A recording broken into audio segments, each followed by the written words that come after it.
మహేశ్వరం నియోజకవర్గం మీర్పేట్ సర్కిల్ పరిధిలోని జిల్లాలగూడ చందన చెరువు కట్టపై రాజా బహదూర్ వెంకటరామరెడ్డి విగ్రహానికి ఆవిష్కరించారు ఎమ్మెల్యే సబితా ఇంద్రారెడ్డి, కాంగ్రెస్ పార్టీ రంగారెడ్డి జిల్లా అధ్యక్షులు చైర్మన్ చల్లా నరసింహారెడ్డి. వెంకటరామరెడ్డి అందించిన సేవలు సమాజం మర్చిపోలేదని, వారి అడుగుజాడల్లో నడవాలని ఎమ్మెల్యే సబిత ఆకాంక్షించారు. మహానీయుల జయంతి వర్ధంతి కార్యక్రమాలు చేసినప్పుడే వారి ప్రాముఖ్యత, వారు చేసిన సమాజానికి సేవలు ప్రజలు తెలుసుకునే అవకాశం ఉందని సబితా ఇంద్రారెడ్డి తెలియజేశారు. వెంకటరామరెడ్డి అందించిన సేవలు సమాజం మర్చిపోలేదని, వారి అడుగుజాడల్లో నడవాలని ఎమ్మెల్యే సబిత ఆకాంక్షించారు. మహానీయుల జయంతి వర్ధంతి కార్యక్రమాలు చేసినప్పుడే వారి ప్రాముఖ్యత, వారు చేసిన సమాజ సేవలు ప్రజలు తెలుసుకునే అవకాశం ఉందని సబితారెడ్డి తెలియజేశారు. దేశ చరిత్ర పుటల్లో వెంకటరామరెడ్డి సేవలు గుర్తింపుంటాయని చైర్మన్ చల్లా నరసింహారెడ్డి తెలియజేశారు. చెరువు కట్టపై ఆయన విగ్రహాన్ని ఏర్పాటు చేసిన రెడ్డి సంఘం నాయకులను చల్లా నరసింహారెడ్డి అభినందించారు. రాజకీయాలకు అతీతంగా బడుగు బలహీన వర్గాల ప్రజల ఆకాంక్షను అనుకూలంగా ఆయన సేవలను ముందుకు తీసుకెళ్లాలని చల్లా నరసింహ పేర్కొన్నారు.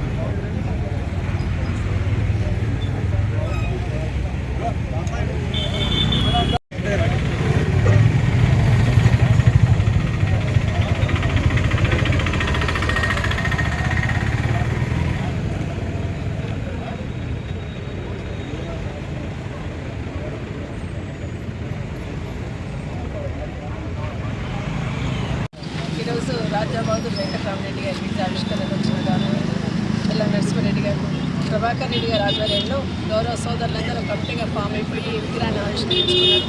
ఖర్చుకు లెక్క చేయకుండా మహానుభావుని ఇక్కడ ప్రతిష్ఠించుకోవాలని తలపు చేసి ఈరోజు విగ్రహావిష్కరణను చేసే అదృష్టాన్ని నాకు కల్పించినారు. వారికి ప్రత్యేకంగా ధన్యవాదాలు మా సోదరులకు అందరికీ. ఎందుకంటే మహనీయులను పెట్టుకుంటున్నప్పుడు వారి ఆశయాలను సాధిస్తూ ముందుకు పోవాలని ఆలోచనతో ప్రతి ఒక్కరూ చేస్తూ ఉంటారు. ఈరోజు రాజా బహదూర్ వెంకటరామరెడ్డి గారి సమాజానికి అందించిన సేవలు భవిష్యత్ తరాలు కూడా తెలిసే విధంగా ఖచ్చితంగా నరసింహారెడ్డి గారు చెప్పినట్టు జయంతి వర్ధంతి చేస్తూ ఉంటేనే వెళ్ళడానికి అవకాశం ఉంటుంది. కాబట్టి వారికి నివాళులు అర్పించుకోవాల్సిన అవసరం ఉంటుంది. ఎప్పుడైనా ప్రధానంగా మహిళలకి అమ్మాయిలకి చదువు చెప్పించాలని ఆలోచన రాజా బహదూర్ వెంకటరామరెడ్డి గారు పెద్దగా ఆలోచించారు. అప్పుడు నిజాం కాలం నాడు అమ్మాయిల చదువు ప్రాధాన్యత తెలుసుకొని ఒక మహిళ చదువుకుంటే కుటుంబం అంతా చదువుకున్నట్టు అని ఆలోచనతో ఆ రోజు వారు రెడ్డి కాలేజ్ ఏర్పాటు చేయడం జరిగింది. ఉమెన్స్ దాంట్లో నేను చదువుకున్నాను. చాలా సంతోషం. ఎప్పుడైనా కాలేజ్ పూర్తి చేసుకుంటున్నప్పుడు వెంకటరామరెడ్డి గారు పూర్తి చేసుకుంటాను. ఎందుకంటే మహిళల కాలేజీలో ఉన్నప్పుడే మళ్ళీ వాళ్ళు కొంతమంది పంపించేవాళ్ళు. సో ఆ కాలేజీలో కూడా చదువుకున్న అదృష్టం కలిగింది. అట్లా నాలాగే ఎంతోమంది అమ్మాయిలు ఆ కాలేజ్ నుండి పట్టా సర్టిఫికేట్ తీసుకొని బయటకు వస్తున్న ప్రతి సందర్భంలో వెంకటరామరెడ్డి గారిని గుర్తు చేసుకుంటారు. గతంలో గౌరవ కేసీఆర్ కూడా ముఖ్యమంత్రిగా ఉన్నప్పుడు వారు కూడా మన పోలీస్ అకాడమీకి రాజా బహదూర్ వెంకటరామరెడ్డి గారి పేరు పెట్టుకొని గౌరవించుకోవడం జరిగింది. ఎందుకంటే కమ్యూనిటీని బేస్ చేసుకొని, అంటే ఈ కమ్యూనిటీలో కూడా పేదవాళ్ళు ఉంటారు, ఈ కమ్యూనిటీలో కూడా అట్టారు వర్గాల వాళ్ళు ఉంటారు. కాబట్టి వాళ్ళ చదువుకు వాళ్ళ అభివృద్ధికి కూడా బాటలు వేయాలంటే రెడ్డి హౌస్కి సంబంధించి కూడా ల్యాండ్ కావాలంటే బుద్ధివెళ్ళాలని అలాట్ చేయడం జరిగింది. ప్రభుత్వాలు ఏ వచ్చినా కూడా ఏ వర్గమైనా కూడా ప్రతి వర్గంలో అత్యున్నత కింది స్థాయి ఉన్న వాళ్ళు ఉంటారు, కొంత ఎదిగిన వాళ్ళు ఉంటారు. సో ఈ కమ్యూనిటీలో కూడా దీంట్లో కూడా ఉంటుందనే ఉద్దేశంతో రిజర్వేషన్ ఇవ్వడం కానీ అదేవిధంగా ల్యాండ్ అలాట్ చేయడం కానీ ఆ రోజు జరిగింది. వారికి కూడా ధన్యవాదాలు తెలియజేస్తూ ఎక్కడున్నా కూడా ఎవరమైనా కూడా ఈరోజు ఇక్కడ అన్ని విగ్రహాలు ప్రతిష్ఠించుకున్నామండి. నిజంగా జిల్లాలు కూడా చేసుకున్నామనుకుంటాను. ఈ చెరువు కట్టని ఆ రోజు గతంలో ఉన్న పెద్ద మనుషులందరూ ఏదైతే గొలుసు కట్టి చెరువు తీసుకొచ్చారు, ఈ ప్రాంతానికి నిజంగా పెద్దవాళ్ళని మర్చిపోవద్దు. ఒక మంచి ఆస్తిని ఇచ్చారు. మన ఒక చిన్న చెరువు పెద్ద చెరువు కాదు, చెరువులను ఇక్కడ పెట్టేసి ఒక్క చెరువు వల్ల చుట్టుపక్కల ప్రాంతం అంతా కూడా ప్రశాంతంగా ఆహ్లాదకరంగా ఉంటుంది. దాన్ని కూడా బ్యూటిఫికేషన్ చేసిన సందర్భంలో ఈ కట్ట మీద కూడా అందరి విగ్రహాలు ఏర్పాటు చేసుకున్నారు. ఎందుకంటే ప్రతి ఒక్కరు కూడా సమాజంలో వారికి ఉన్న అవకాశం సద్వినియోగం చేసుకొని అంత సేవలు అందించాలి. సో ఆ కమ్యూనిటీ వాళ్ళు వాళ్ళని స్ఫూర్తిగా తీసుకొని సమాజానికి వాళ్ళు మూలపరంగా కాకుండా సమాజం బాగుపడాలని తప్పన చూపించిన వాళ్ళందరూ భవిష్యత్తులో కూడా మనం అలాగే వాళ్ళని స్ఫూర్తించుకుంటూ, వాళ్ళని స్మరించుకుంటూ, వాళ్ళు చేసిన పనులను చెప్పుకుంటూ భవిష్యత్ తరాల దిశానిర్దేశం చేసేటట్టు తప్పకుండా స్మరించుకుందామని ఇద్దరు విగ్రహాలు పెట్టి ప్రతి ఒక్కరు కూడా నా విజ్ఞప్తి. ఎవరైనా కూడా వాళ్ళ జయంతిని వర్ధంతిని ఖచ్చితంగా చేయాలని మరొకసారి మనస్ఫూర్తితో కోరుకుంటూ ఈ కార్యక్రమంలో నన్ను భాగస్వామ్యం చేసినందుకు మా సోదరులకందరికీ మరొకసారి ప్రత్యేకంగా ధన్యవాదాలు తెలియజేసుకుంటాను.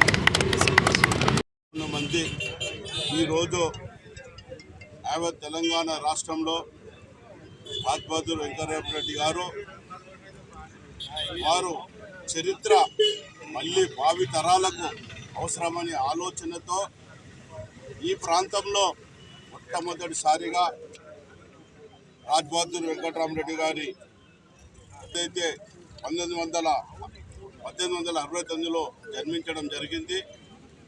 వారు ఒక రైతు కుటుంబంలో పుట్టి వారు ఆనాడు ఏదైతే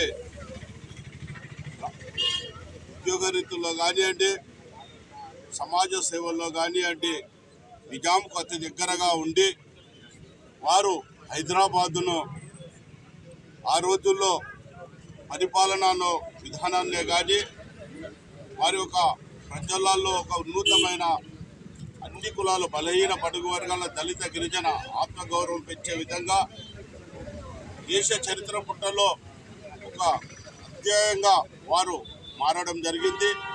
వారి చరిత్రను రాష్ట్రంలో రెడ్డి సంఘం అందరూ కూడా ముందుకు తీసుకెళ్లాల్సిన బాధ్యత మన అందరిపై ఉన్నది.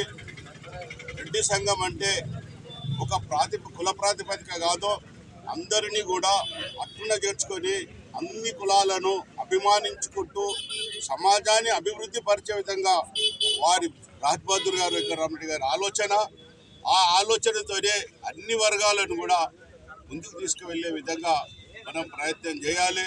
వారి ఆశయాలకు ఎప్పుడు కూడా వారి జన్మదినం కానివ్వండి, వారు ఏదైతే ఇక్కడ విగ్రహ ప్రతిష్టాపన చేసినందుకు వారు చనిపోయిన దినం రోజు కూడా అందరూ కూడా గ్రామాలలో రాజకీయాలకు అతీతంగా అన్ని వర్గాల వాళ్ళు కూడా వచ్చి వారు సంపూర్ణంగా వారి ఆశయాలను ముందుకు తీసుకెళ్లే విధంగా ముందుకు సాగుతామంటని చెప్పు ప్రత్యేకంగా పెద్దలు సబితాంద్ర రెడ్డి గారికి ప్రాంతానికి ఇక్కడికి వచ్చినందుకు ప్రత్యేకంగా రెడ్డి సంఘం తరఫున జిల్లాగూడెం తరఫున వారికి ధన్యవాదాలు తెలియజేస్తున్నాను.